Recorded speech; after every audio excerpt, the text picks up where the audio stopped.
नमस्कार दोस्तों, स्वागत करता हूं एक बार पुनः आपके अपने पसंदीदा यूट्यूब चैनल हमारी परीक्षा पर। मैं हूं सुशील यादव और आपके लिए लेकर आया हूं इतिहास की बेहद महत्वपूर्ण, खूबसूरत, जानदार सी क्लास। मतलब आज से हम इतिहास का रिवीजन यहां से आरंभ कर रहे हैं। यानी कि अब आपको कितना आता है, आपने कितना सीखा, आपने कहां कितना पढ़ा, आप किसी भी चैनल पर किसी के साथ भी पढ़ रहे हो, कोई समस्या नहीं है। लेकिन अब थोड़ा सा सुपर 30 पर ध्यान दे लो और सुपर 30 के माध्यम से मैं विश्वास दिलाता हूं कि आपके क्वेश्चनों की आने की संभावना इस सुपर 30 से बन रही होगी। यानी कि सुपर 30 में सब कुछ झोंक कर, सब कुछ अपना अनुभव लगाकर हम इस सुपर 30 सीरीज को लेकर आ रहे हैं, जो आपके लिए बेहद कारगर सिद्ध रहने वाली होगी। तो मेरे प्यारे दोस्तों, आपको करना सिर्फ इतना है कि आज से मैं जो भी इतिहास को आपको रिवीजन के तौर पर क्वेश्चन सॉल्व कराने जा रहा हूं, आपने कितनी भी क्लास मेरी पढ़ी हो या ना पढ़ी हो, आज के बाद सिर्फ आप एक काम कर लीजिएगा, इस सुपर 30 को ज्वाइन करके मेरे साथ साथ कुछ दिन 10-15 दिन मेरे साथ बने रहिएगा। आप अनुभव के साथ मैं कह सकता हूं आपको कि आप जब सुपर 30 कंप्लीट कर लेंगे तो आपको ऐसे लगने लगेगा कि इतिहास तो हमें सारा आता है। और जिन्होंने मेरी संपूर्ण क्लास ली है उन्हें तो समस्या होने ही वाली नहीं है, क्योंकि वह तो इतने आसान वे में रिवीजन कर रहे होंगे और इतनी आसान तरीके से चीजों को सीख रहे होंगे। मेरे प्यारे दोस्तों, करना सिर्फ इतना है आपको, क्योंकि आपको अगर यह चाहत है कि इतिहास से कोई प्रश्न ना छूटे, तो यहां पर जो भी प्रश्न मैं आपको कराता हूं, यह प्रश्न आपको हर हाल में याद करने होंगे, हर हाल में याद करने होंगे। मतलब हम जो अब करने जा रहे हैं मेरे प्यारे दोस्तों, अधिकतर इसमें ज्यादातर चीजें आपसे आती होंगी, लेकिन मैं उन प्रश्नों को भी अटेम्प्ट कराने की कोशिश करूंगा जो कि छूटे हैं या फिर वन लाइनर के तौर पर हमें मिल जाते हैं। तो आप चिंता बिल्कुल भी ना करें, बहुत अच्छे तरीके से हम इनको आरंभ कर रहे होंगे और इनका खात्मा भी कर रहे होंगे। लेकिन उससे पहले मैं आपसे इतना कहना चाहता हूं कि आप टेस्ट लगाते चलें। टेस्ट लगाने के साथ साथ आप खुद अनुभव कर पा रहे होंगे कि आप इतिहास के ज्यादातर प्रश्नों को अटेम्प्ट कर पा रहे हैं। मान लीजिए आपने कोई मॉक टेस्ट लगाया, उसमें कोई ऐसा प्रश्न आया जो आपसे नहीं हुआ, उसको तुरंत अपनी नोटबुक पर नोट कर लीजिएगा और उसको फिर याद कर जाइएगा। यानी कि इतिहास से अब दुश्मनी कर लेनी है, इतिहास को अब छोड़ना नहीं है। मेरे प्यारे दोस्तों, पहला प्रश्न आपके सामने लेकर आ रहा हूं। प्रश्नों का लेवल अच्छा रहेगा, प्रश्न आपके हिसाब से, क्योंकि इतिहास कंप्लीट मैंने आपको पढ़ाया है, तो आपके साथ थोड़ी सी भी यहां पर आसानी नहीं बढ़ती जाएगी। हर तरह से बेहतरीन प्रश्न आपके लिए लेकर आऊंगा। यानी कि अब हमको वो करके दिखाना है जो हमने एक महीने के अंदर सीखा था। एक महीने में हमने क्या सीखा उसका आकलन कर जाना है। आइएगा, देखो पहला ही प्रश्न शुरू से ही मैंने उठा लिया है, इतिहास को रिवीजन करना, जहां से मैंने आपको पहली क्लास दी थी। तो मेरे प्यारे दोस्तों, पहले प्रश्न पर ध्यान दीजिएगा। भारत में डच का सबसे प्रारंभिक उपनिवेश कहां था? यानी कि उपनिवेश का मतलब इन्होंने सबसे पहले कहां अपनी फैक्ट्री लगाकर उससे उपनिवेश करके अपना व्यापार आगे बढ़ाया। अगर मैं बात करूं जब डचों की बात करते हैं तो पहले तो पुर्तगाली आए थे। कौन आए थे मेरे दोस्तों? पहले पुर्तगाली आए थे, लेकिन हम पुर्तगाली नहीं, यहां पर दरअसल डचों की बात कर रहे हैं। किसकी? डचों की बात कर रहे हैं। डचों ने अपना पहला जो कारखाना यानी कि लगाया, उपनिवेश लगाया, वह कहां? मसूलीपट्टनम के अंदर लगाया। कितनी बार चिल्ला कर यह बात बताई थी। उसके बाद याद भी कराया था पाकिस्तान क्रिकेट बोर्ड, यानी कि पुलिकट, चिनेसुरा और बालेश्वर, यह तीन जगह उसके बाद डचों के द्वारा लगाई गई यहां पर फैक्ट्री थी। तो राइट आंसर क्या रहने वाला है? आपका भी सही आंसर रहने वाला होगा, यानी कि मसूलीपट्टनम के अंदर डचों ने अपना प्रारंभिक उपनिवेश शुरू किया था। बिल्कुल सही आंसर। तो फिर आ जाओ प्रश्न संख्या 2 पर आइए और आप अपना अनुभव, अपना आकलन खुद करते रहिएगा। निम्नलिखित में से कौन सा स्थान भारत में पुर्तगालियों का मुख्यालय था? यानी कि पुर्तगालियों का मुख्यालय कौन सा था? सिर्फ इतनी बात आपको बतानी है मेरे टाइगरों। बताइएगा फटाफट से कौन सा सही आंसर रहने वाला है। बहुत सुंदर, एक बार आपकी कमेंट भी देख लेता हूं। चलिए, बहुत बढ़िया। चलो, बहुत बढ़िया। चलो, अगर हम बात करें राइट आंसर यहां पर रहने वाला है गोवा। क्या रहने वाला है? गोवा। मेरे प्यारे दोस्तों, अगर गोवा की बात करें तो आप सभी जानते हैं 1530 में अगर बात करूं, नीनो डी कुन्हा, कौन है? नीनो डी कुन्हा नाम के इस व्यक्ति ने क्या किया? इस व्यक्ति ने गोवा छीना आदिल शाह से। यानी कि नीनो डी कुन्हा से जब गोवा यानी कि छीना नीनो डी कुन्हा ने आदिल शाह से, तो यहीं पर अपना क्या क्या बना दिया, मुख्यालय बना दिया। उससे पहले हम जानते हैं कोचीन पर नियंत्रण करने की कोशिश की थी इन्होंने, कोचीन पर नियंत्रण करने की कोशिश की थी, लेकिन इन्होंने अपना मुख्यालय कहां बनाया, तो गोवा के अंदर इन्होंने अपना मुख्यालय बनाया। बिल्कुल सही, बिल्कुल सही। प्रश्न नंबर 3 पर आइएगा। सारे प्रश्न आते होंगे आपसे, उम्मीद करता हूं एक भी प्रश्न ऐसा नहीं होगा जो आपसे नहीं आता होगा, एक भी प्रश्न ऐसा नहीं होगा जो आपसे नहीं आता होगा। अगर आपने पूरी क्लास ली है, आपने तैयारी की है, उसके बाद तो आप छोड़ेंगे नहीं। आइएगा प्रश्न संख्या 3 पर आइए। भारत के लिए समुद्री मार्ग की खोज का श्रेय किसको जाता है, यानी कि इसका हम कह सकते हैं कि श्रेय का मतलब कि किसको यह, यानी कि बात कही जा सकती है कि किस व्यक्ति ने यहां भारत के अंदर समुद्री मार्ग की खोज की। तो इसके लिए आप सभी जानते हैं फ्रांसीसी क्या सबसे पहले आए, डच क्या सबसे पहले आए, पुर्तगाली या अंग्रेज। मतलब बस श्रेय उसको ही तो जाएगा, श्रेय उसको ही तो जाएगा, किसको जाएगा, उस व्यक्ति को श्रेय जाएगा जिसने यहां पर क्या किया होगा, सबसे पहले वह मार्ग पर आया होगा, सबसे पहले खोजने की कोशिश की होगी। तो आप सभी जानते हैं सबसे पहले समुद्री मार्ग से आने वाले व्यक्ति कौन थे, पुर्तगाली। कौन, पुर्तगाली। कितने अच्छे तरीके से मैंने आपको बताया था, कितने अच्छे तरीके से मैंने आपको बताया था। बिल्कुल राइट आंसर क्या है, पुर्तगालियों को श्रेय जाता है समुद्री मार्ग की खोज का। बहुत बढ़िया। आइएगा चलो देखो कितना सुंदर सा, कितना आसान सा, बेहतरीन सा प्रश्न आ गया है। और क्या है प्रश्न, जरा ध्यान देते हैं इस प्रश्न पर। प्रश्न तो आप जरूर कर दोगे। कैप ऑफ गुड होप याद आया, याद आया कुछ अफ्रीका का, यानी कि दक्षिणी अफ्रीका का अंतिम बिंदु, यानी कि कैप ऑफ गुड होप के रास्ते से भारत तक समुद्री रास्ते की खोज किसने की। मतलब प्रश्न ने बहुत कुछ बयां कर दिया।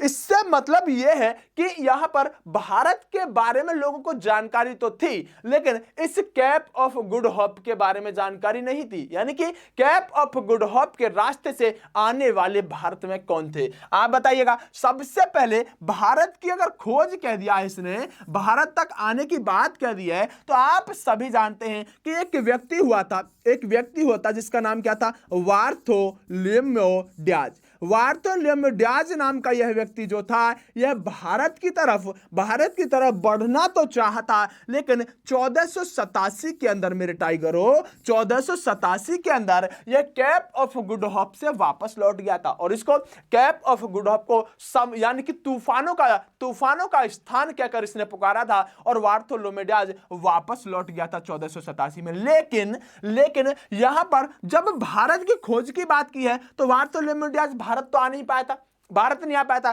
तो भारत कौन आया था, भारत जो आने वाला व्यक्ति था वह वास्को डिगामा था। अगर बात करें, अभी प्रश्न भी लाऊंगा, 1498 में यह टाइगर आया था। कब, 1498 में यह व्यक्ति 17 मई या 20 मई 1498 में कहां आया, भारत आने का काम करेगा। तो राइट आंसर क्या होगा, भारत की खोज करने वाला व्यक्ति वास्को डिगामा, भारत की खोज करने वाला व्यक्ति वास्को डिगामा। आओ चलिए बहुत बेहतरीन, अगले प्रश्न पर आ जाते हैं भाई, अगले प्रश्न पर आ जाते हैं। और प्रश्न आपके लिए स्पेशल, चलो बहुत बढ़िया।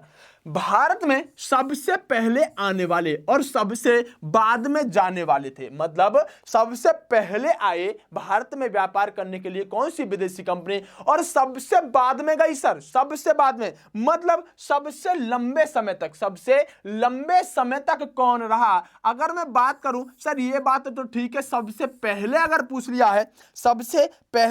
पूछ लिया है तो कोई समस्या इसमें तो रहने वाली नहीं है सर। सबसे पहले तो पुर्तगाली आए थे, पुर्तगाली आए थे, और अगर सबसे पहले मेरे टाइगर पुर्तगाली आए थे तो फिर समस्या कहां हो रही है, समस्या तो हो ही नहीं जानी चाहिए है? समस्या होगी, बिल्कुल नहीं होगी सर, बिल्कुल नहीं होगी। ये क्या हो गया, कुछ नहीं हुआ है, हटा देते हैं। चलो सबसे पहले पुर्तगाली आए, और सबसे पहले का मतलब कि सर कब आए, आप सभी जानते हो 1498 जब वास्को डिगामा भारत आया। और एक बात क्या आपको पता है कि 1961 में इन लोगों ने क्या किया था, गोवा को यहां आजाद किया था। 1961 में गोवा को यहां आजाद किया था। तो क्या आपको नहीं लगता कि यह समय जो था सबसे अंतिम समय होगा, मतलब पुर्तगालियों से गोवा जो आजाद किया गया था वह कब किया गया था मेरे टाइगरों, 1961 में किया गया था। और आए कब थे, 1498।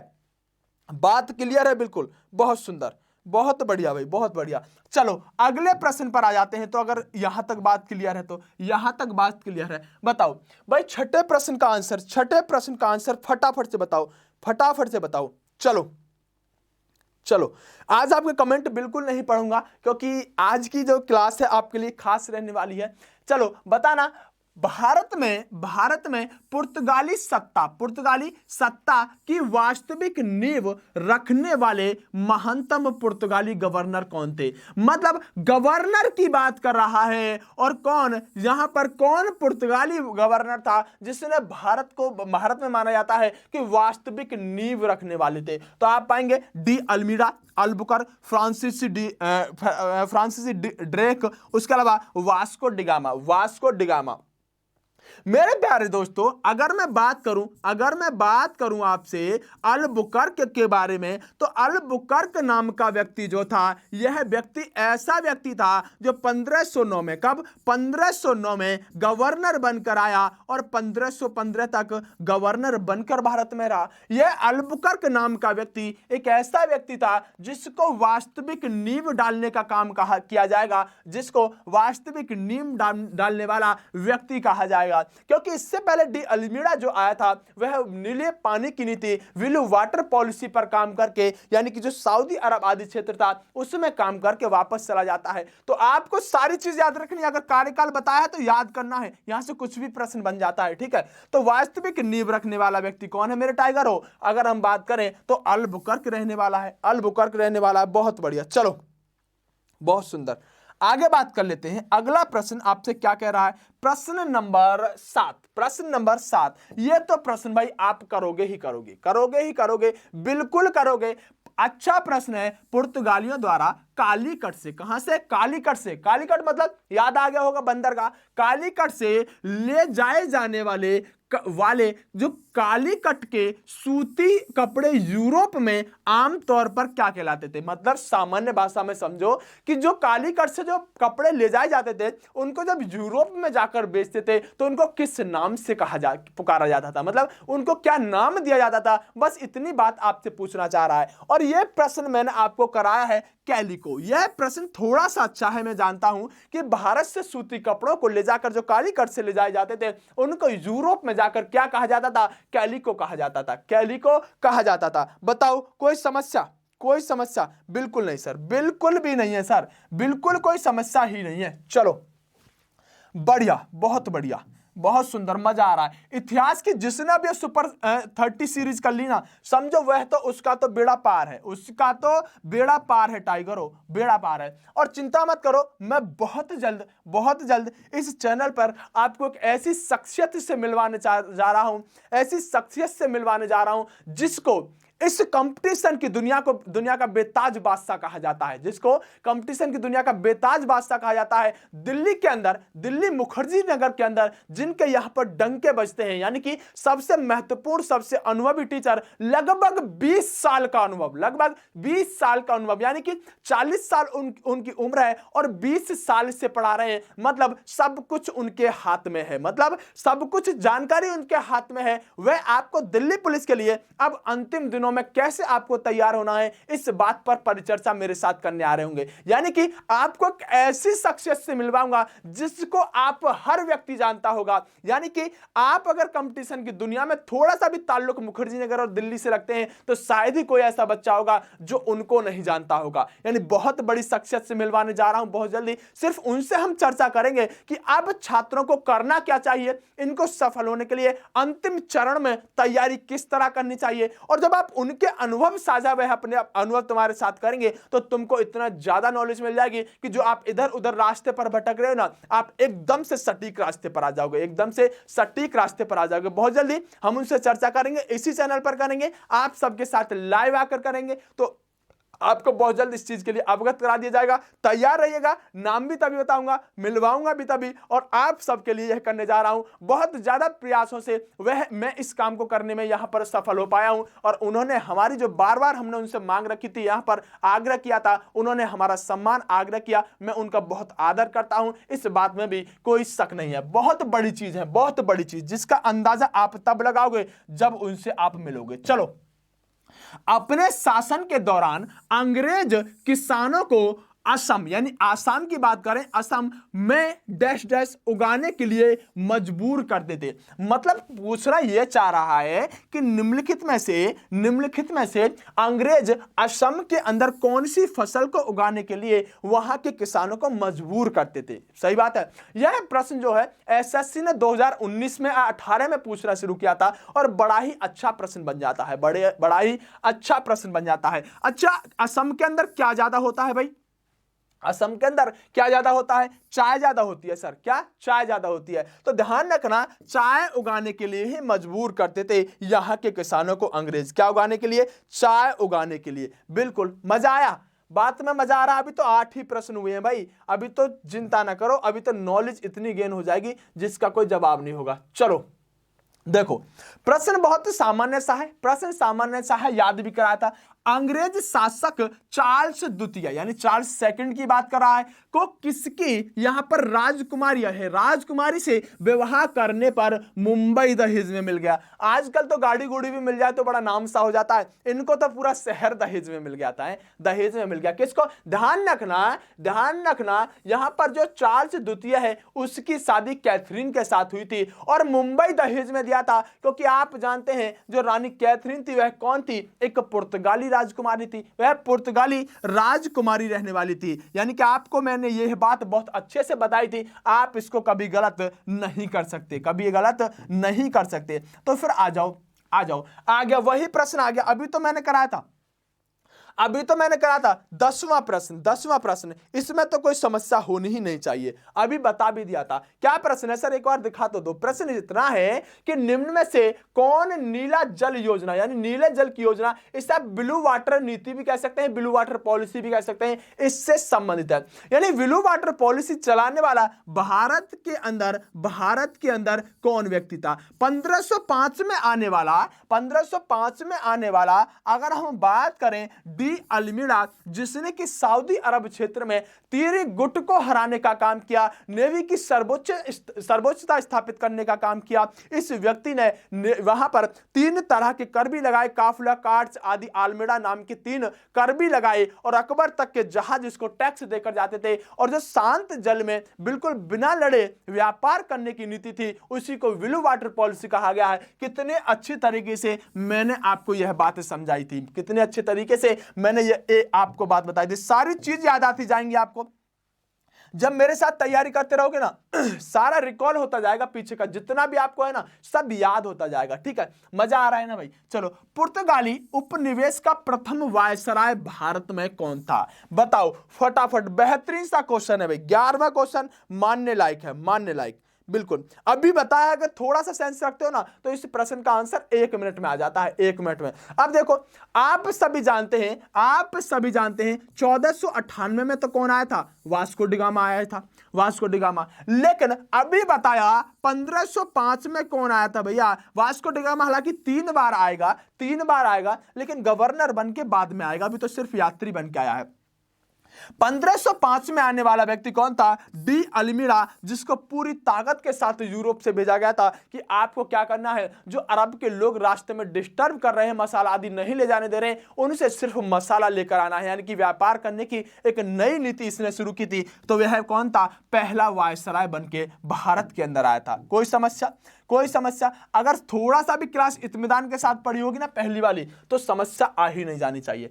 वास्को डिगामा कालीकट किस वर्ष पहुंचा? अच्छा हुआ मौसम नहीं पूछा, नहीं तो आप पूछ लेते ठंड में पहुंचाता है। चलो, 17 मई और हम 2 मई यानी कि 2 डेट पढ़ते हैं, 17 मई और 20 मई। ये एक विकिपीडिया मानता है, तो दूसरा यहां पर कौन मानता है? दूसरा यहां पर हम कह सकते हैं, दूसरा जो मानने का काम करता है वह एनसीईआरटी मानती है। तो आपको कोई समस्या नहीं, यहां पर ऐसा कुछ खास पूछा नहीं है उसने। 17 मई और 20 मई एक विकिपीडिया मानता है, दूसरा एनसीईआरटी मानती है। लेकिन यहां पर आपको समस्या होने वाली नहीं है, क्योंकि आपको सिर्फ एक दिया है, 1498 ही दिया है। बिल्कुल, बहुत बढ़िया, शानदार। चलो, मजा आ रहा है भाई, क्लास में मजा आ रहा है। और जो एक्स्ट्रा चीज बताता हूं ना उनको भी माइंड में सेट किया करो। सिर्फ क्वेश्चन लगाने से काम नहीं है। पता नहीं मैं जिस क्वेश्चन को दूसरी तरीके से करवा रहा हूं, प्रश्न वही एग्जामिनर पूछ ले लेकिन थोड़ा सा बदलाव करके पूछेगा तो समस्या हो जाएगी। 13वां प्रश्न, निम्नलिखित में से किसने वास्को डी गामा का कालीकट पर स्वागत किया? बताओ भाई, कालीकट पर कौन माला लेकर खड़ा था, कौन स्वागत करने के लिए खड़ा था, इस बात को आपसे पूछ रहा है। बेहतरीन, बहुत अच्छा सा क्वेश्चन है, लेकिन इसमें अगर मैं देखूं तो कोई समस्या होने ही वाली नहीं है सर, इसमें तो कोई समस्या होने ही वाली नहीं है। चलो, अब्दुल मानिक नाम का व्यक्ति कौन था? अब्दुल मानिक, या फिर हम कह सकते हैं अब्दुल मनिक नाम का व्यक्ति इनका पथ प्रदर्शक माना जाता है, और इसे हम क्या कह सकते हैं, पथ प्रदर्शक ही नहीं, इसे इसका नाविक भी कहा जाता है। अब्दुल मानिक कहीं अब्दुल मनिक लिखा हुआ मिलेगा, तो अब्दुल मानिक या अब्दुल मनिक जो था इनका नाविक माना जाता है। जबकि जमोरिन वह व्यक्ति था जिसने क्या किया, जमोरिन ने यह कालीकट पर इनका स्वागत करने का काम किया था। बिल्कुल सही बात है, आंसर सही लगा रहे हो। चलो, बहुत बढ़िया, सुंदर से भी सुंदर, आज तो सुंदर से भी सुंदर। चलो, बहुत बढ़िया, आगे आ जाओ। पहले सुपर 30 की क्लास है, और पहली सुपर 30 क्लास में मुझे किसी के भी 28 से कम नहीं चाहिए। 28 से कम एक व्यक्ति के बिना रह जाएं जिसने अगर कंप्लीट क्लास लिए ना, वह 30 में से 30 करेगा, और जिसने यहां पर कम क्लासें ली हैं, छूट भी गई हैं, तो वह कम से कम 28 करेगा। और अगर जिसने बिल्कुल पहली बार क्लास ले रहा है ना, वो बेधड़क रहे, वह सिर्फ क्वेश्चनों को ध्यान दे ले, एग्जाम में जाकर बैठ जाए, रूबेरू आपको क्वेश्चन मिल जाएंगे। ठीक है, तो आप घबराएं ना बिल्कुल भी, आप सिर्फ मेरे साथ क्वेश्चन लगाते रहे। जिन्होंने क्लास ली है तो डंके की चोट पर 30 में से 30 करेंगे, डंके की चोट पर। और ना कर रहे हो तो बता दो, अगर रिवीजन कर लिया है तो ना कर रहे हो तो बता दो, बिल्कुल डंके की चोट पर 30 में से 30 होंगे। आओ अगले प्रश्न पर लेकर आता हूं। हुगली को बताओ, हुगली आते ही लूटपाट आ गई होगी समझ में, हुगली आते ही लूटपाट। हुगली को बंगाल की खाड़ी में समुद्री लूटपाट के लिए किसने अड्डा बनाया? इस प्रश्न को छोड़ोगे, आपको कितनी अच्छे तरीके से बताया जाए। इस डी अल्मीड़ा ने सारा का सारा क्या अपने आप में अरब सागर को कैप्चर कर लिया, बंगाल की खाड़ी को कैप्चर कर लिया, उसके बाद लूटपाट करने लगा, और हुगली पुर्तगालियों की लूटपाट का केंद्र। नोट्स खोल लो। अगर ऐसे ही लिखा हुआ ना मिले तो मुझे आकर पकड़ लेना, सर आपने ये तो लिखाया ही नहीं था। है भाई, अच्छा प्रश्न है हुगली वाला, अच्छा, एक अच्छे एग्जाम में पूछा गया है। चलो बताना, देखो ये भी बताया था, और किस तरह से मैंने आसान वे में बताया था कि निम्नलिखित में से कौन कलकत्ता का संस्थापक है। बताया था कि नहीं बताया था? कलकत्ता का संस्थापक आपको किसने नहीं बताया? बताओ, मैंने बताया था, आपको समस्या हो रही है? बताओ। जॉब चौरनक और गोरल्ड अडिंगर नाम के व्यक्ति यानी मुंबई की स्थापना करने वाले हैं। जबकि जॉब चौरनक कौन थे? आप खोल लो नोट्स, अगर नाम मिले दोनों, आपको कहेंगे कलकत्ता की स्थापना करने वाले व्यक्ति, एक एक प्रश्न उस किताब से लेकर आया हूं, 2-3 किताबों से लेकर आया हूं। लेकिन अच्छी बात यह है कि आपको सारे प्रश्न में करा चुका हूं। तो चलो 16वां प्रश्न, भारत में कहां जा रहा है?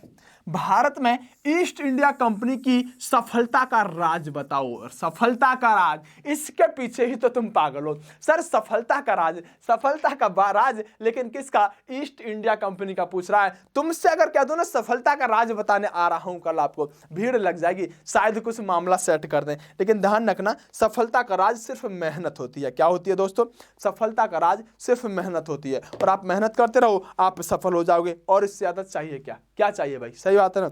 चलो, सफलता का राज सिर्फ मेहनत होती है। चलो आगे बात कर लेते हैं, यानी कि ईस्ट इंडिया कंपनी की सफलता का राज। तो देखो पढ़ते हैं ऑप्शन को।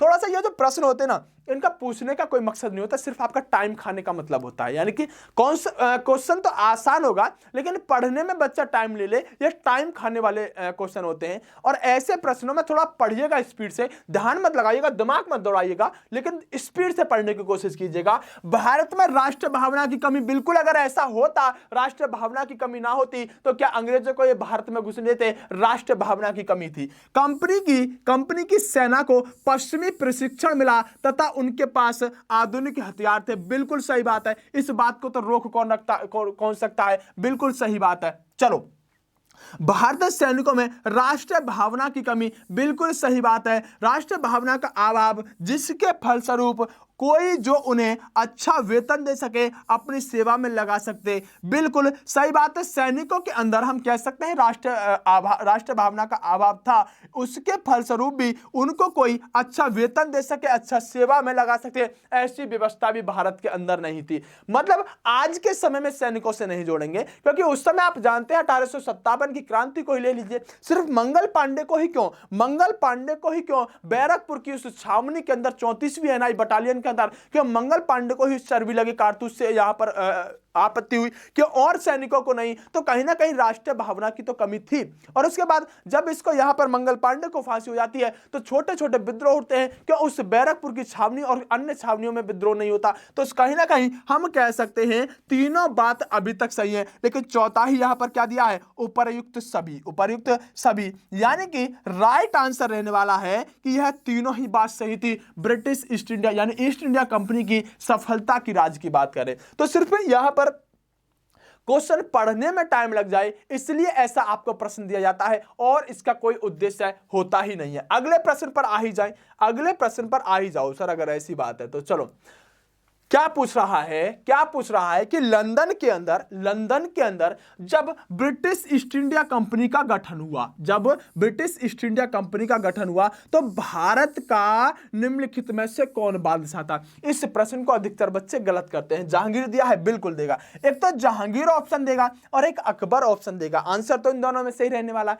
अब दरअसल मैंने जब यह क्लास में पढ़ाई थी, तो इस प्रश्न को इतनी बारीकी से हल कराया था कि जब भी आपसे ब्रिटिश ईस्ट इंडिया कंपनी की स्थापना यूरोप में पूछे तो अकबर आंसर आएगा, लेकिन जब ब्रिटिश ईस्ट इंडिया कंपनी की स्थापना भारत में पूछे तो जहांगीर आंसर आएगा। बताया था कि नहीं बताया था? और अधिकतर इस जहांगीर को रट जाते हैं, लेकिन पूछ क्या रहा है चाचा, पूछने वाला प्रश्न तो देख लो, तब अधिकतर इसको गलत कर जाते हैं। राइट आंसर क्या होगा? अगर सर इसने यूरोप पूछा है तो हम क्या आंसर लगाएंगे? सर कुछ नहीं लगाएंगे, हम तो अकबर लगाकर आगे बढ़ जाएंगे। तो बढ़ जाइए।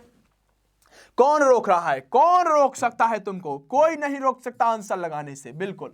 चलो आओ, कर्नाटक युद्ध किन किन के मध्य लड़ा गया? बिल्कुल सही बात है, कर्नाटक का युद्ध। 3 कर्नाटक युद्ध हुए हैं और इतने अच्छे कॉन्सेप्ट से समझाए थे कि किस तरह से जब भारत में अंग्रेज और फ्रांसीसी आपस में लड़ जाते हैं, उसके पीछे यूरोप का कहीं ना कहीं हाथ होता है। जब वहां 2 लोग आपस में लड़ते हैं, 3 कारण बताए थे, तीनों संधियां बताई थी समाप्त होने वाली। आपको पता है अंग्रेज और फ्रांसीसियों के बीच में कर्नाटक युद्ध होने लगता था। अंग्रेज और फ्रांसीसियों के बीच कर्नाटक युद्ध होने लगता था। बहुत सुंदर। चलिए 18वें प्रश्न का आंसर बिल्कुल सही लगा दिया, तो फिर 19वां प्रश्न कौन बताएगा भाई?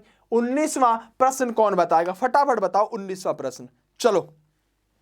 चलो भारत में फ्रांसीसियों ने, यानी फ्रांसीसियों के बारे में पूछा है, अपना सबसे पहला कारखाना स्थापित कहां किया भाई? इतना बताओ। अगर मैं बात करूं तो फ्रांसीसी तो भैया आए ही तो किससे? अंग्रेजों से लड़ने के लिए। बोले इनको नहीं छोड़ेंगे, पड़ोसी पैसे वाला कैसे हो रहा है, तो अंग्रेजों से लड़ने के लिए फ्रांसीसी आए थे। अब जहां अंग्रेजों ने कंपनी लगाई वहीं इन्होंने लगाई। जहां अंग्रेजों, क्योंकि कंपटीशन किससे था? अंग्रेजों से था, तो छोड़ने वाले कहां थे अंग्रेजों को? तो राइट आंसर क्या है? सूरत। आपका क्या राइट आंसर है? बिल्कुल। चलो बहुत बढ़िया, अगले प्रश्न पर आ जाओ सर, इतने इजी प्रश्न लेकर आए हो। इजी नहीं है भैया, जिसने क्लास नहीं लिए ना उससे पूछ के देखो, होश उड़े पड़े हैं। जिसने क्लास नहीं ली ना सोचा ऐसी पुर्तगाली कंप्लीट है, यूरोपीय कंपनी कंप्लीट है। अब देखो क्या हाल हो रहा होगा बेचारे का, यहां पर सारी की सारी छकड़ी छुट चुकी होंगी। आ जाओ, देखो निम्नलिखित में से कौन एक मुगल सम्राट द्वारा नियुक्त बंगाल का अंतिम गवर्नर था? ध्यान से पढ़ना, मतलब मुगल सम्राट के द्वारा बंगाल का अंतिम गवर्नर कौन था? इस प्रश्न पर तो वास्तव में ही आपको आंसर देना चाहिए। क्या यहां पर सरफराज खां था? क्या यहां पर मुर्शीद कुली खां था, अलीवर्दी खां था, या सुजाउद्दीन मोहम्मद खां था? चलो फटाफट बताओ। चलो बेहतरीन, बहुत बढ़िया। राइट आंसर क्या है? मुर्शीद कुली खां को, मुर्शीद कुली खां को राइट आंसर की मैं बात करूं तो मुर्शीद कुली खां को यहां पर क्या हम कह सकते हैं, मुगल सम्राट के द्वारा बंगाल का अंतिम गवर्नर बनाया गया था। किसको? मुर्शीद कुली खां को। बिल्कुल बेहतरीन। गलत किया है तुमने, बिल्कुल गलत किया है, आगे से गलत किया ना, अब गलत ना हो जाए। अब हो गया तो कोई बात नहीं, अब तो हो गया तो हो ही गया। चलो पूछ रहा है सिराजुद्दौला लॉर्ड क्लाइव द्वारा परास्त हुआ था डॉट डॉट डॉट डॉट किसके युद्ध में? किसके युद्ध में? तो इसमें भी आप क्या धाराशायी हो जाओगे? इसमें भी धाराशायी हो जाओगे? इसमें तो कोई मतलब नहीं बनता, इसमें तो कोई मतलब नहीं बनता। प्लासी का युद्ध कब हुआ था? कब हुआ था? 1757 में भाई, 1757 के अंदर यह प्लासी का युद्ध हुआ था मेरे टाइगरों। और इसके अंदर क्या सिराजुद्दौला यहां पर लॉर्ड क्लाइव के द्वारा परास्त होने का काम करेगा। बिल्कुल सही आंसर, बिल्कुल सही आंसर, बेहतरीन। चलो अगले प्रश्न पर आ जाएं।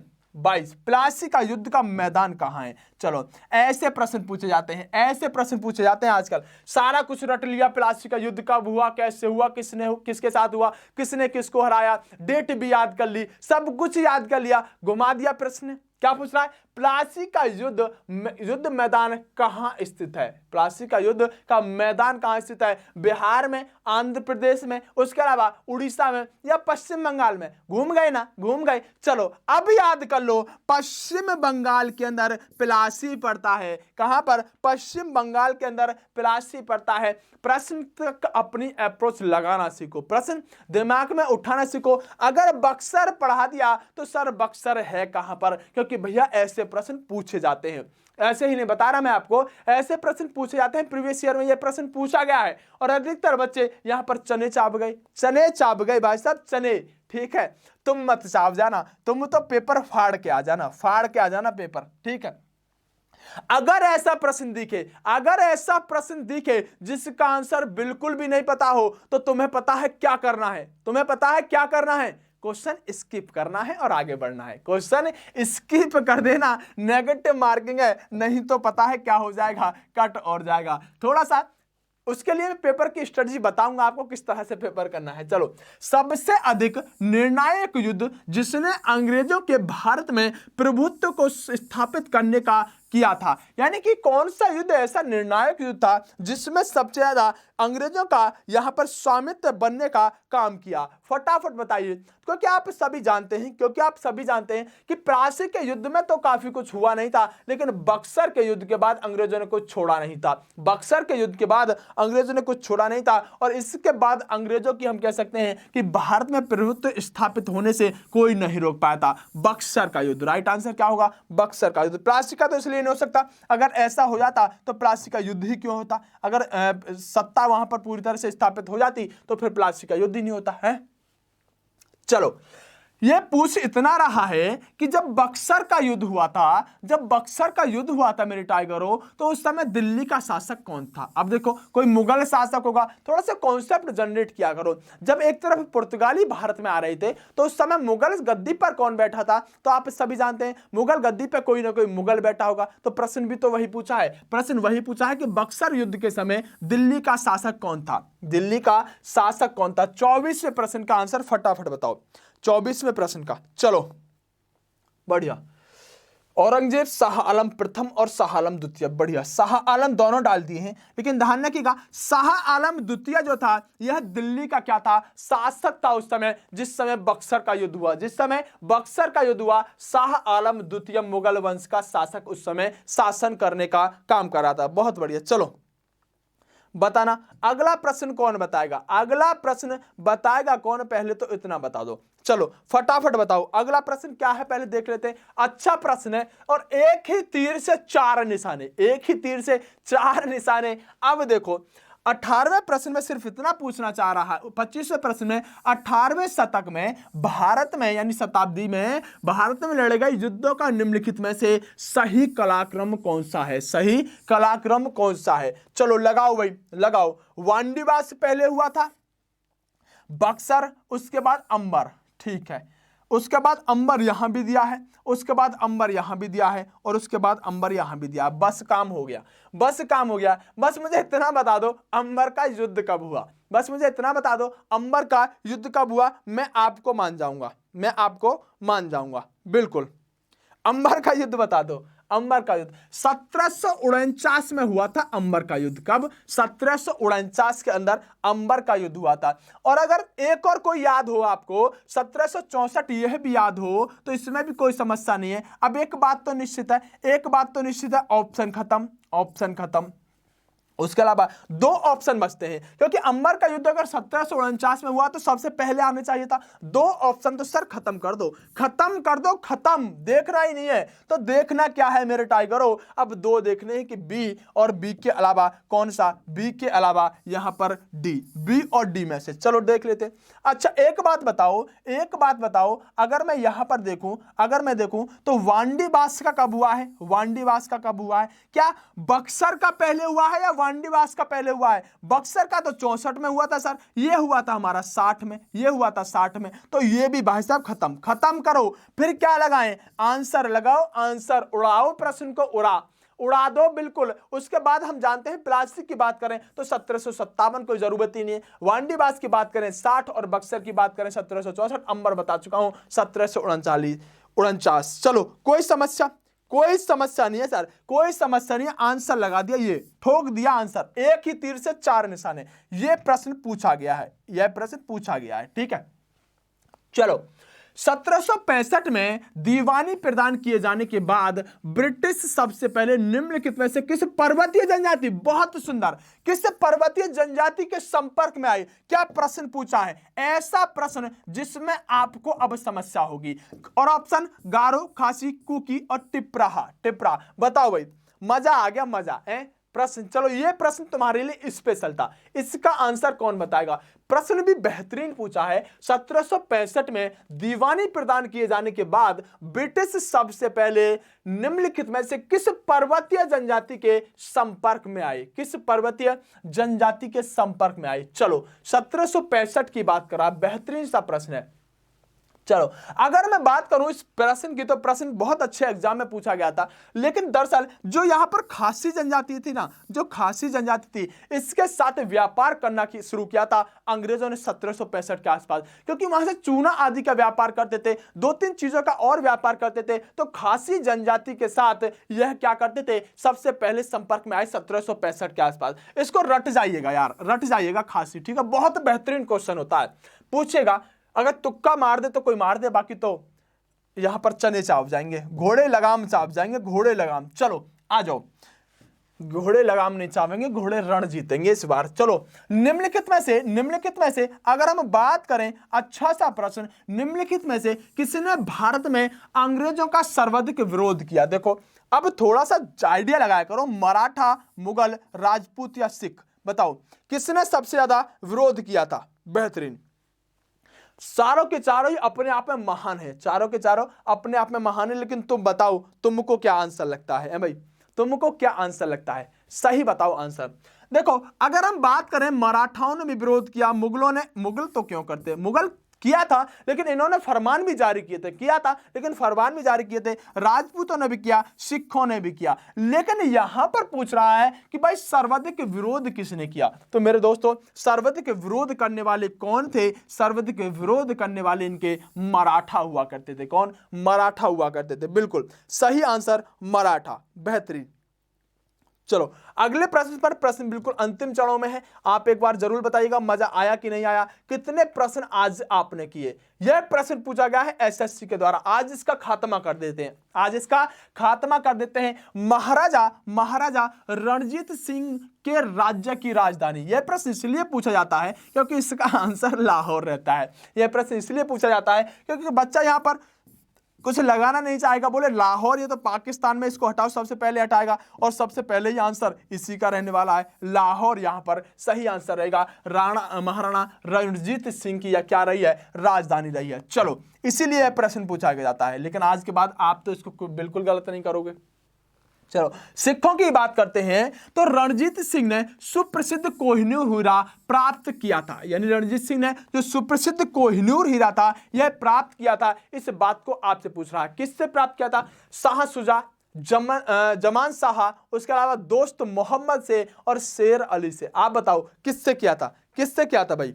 कितनी बार बताया था, सब सीख पढ़ाए थे ना। शाह सुजा, बहुत बार बार आपको समझाया था। शाह सुजा से रणजीत सिंह ने क्या किया, यहां पर यह कोहिनूर का हीरा लिया। बिल्कुल बेहतरीन। अगले प्रश्न और अंतिम प्रश्न पर आ जाता हूं, और आज आपने आनंद खड़े कर दिए होंगे, आज आपने आनंद खड़े कर दिए होंगे। मैं इंतजार करूंगा उन टाइगरों का जिन्होंने 30 में से 30 किए होंगे। सिख राज्य का अंतिम राजा कौन था? सिख राज्य का अंतिम राजा कौन था? Right answer Dilip Singh. सिखों को सारा कुछ पढ़ाया था, राइट आंसर दिलीप सिंह। मेरे प्यारे दोस्तों, 30 में से 30 कितनों ने किए हैं? ईमानदारी से, मेरी कसम है तुमको, ईमानदारी के साथ 30 में से 30 करने वाले वह छात्र आ जाइएगा, कमेंट बॉक्स में अपना नाम लिखिएगा जिन्होंने 30 में से 30 किए हैं।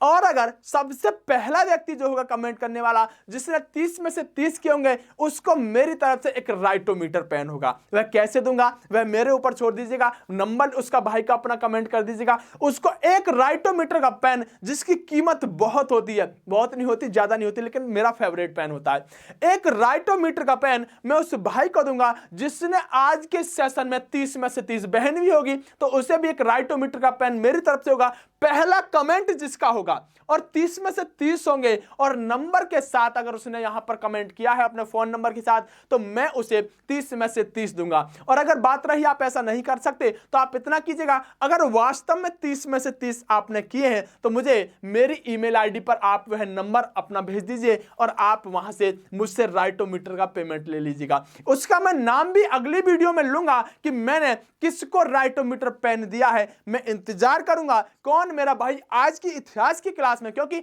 हर प्रश्न मैंने पढ़ाया हुआ आपके सामने लेकर आया हूं, और बहुत पहले पढ़ाया था, कहीं भूल तो नहीं गए, तो देख रहा है अगली वीडियो में कौन हकदार बनता है इस राइटोमीटर का पेन का। इनाम बड़ी चीज नहीं होती, सम्मान बड़ी चीज होती है, और कौन फतेह कर पाता है और कौन राइटोमीटर। आधे तो अब कमेंट बॉक्स ढूंढने लगे होंगे, बोले अभी कर देते हैं, लेकिन फालतू की कमेंट ना हो जाए, मेरी कसम है। अगर 30 में से, मुझे मानते हो ना कुछ ना कुछ, तो अगर 30 में से 30 अपने वास्तव में किए हैं तो ही कमेंट करना, और अगर राइटोमीटर ही चाहिए तो वैसे ही ले लेना, वो कोई बड़ी चीज नहीं होती। मैं देखना चाहता हूं कितने मेरे भाई आज भी दमदार तरीके से इस क्लास के अंदर 30 में से 30 पा रहे हैं। चलिए, बेस्ट ऑफ लक, मिलेंगे अगली क्लास में, तब तक के लिए नमस्कार दोस्तों।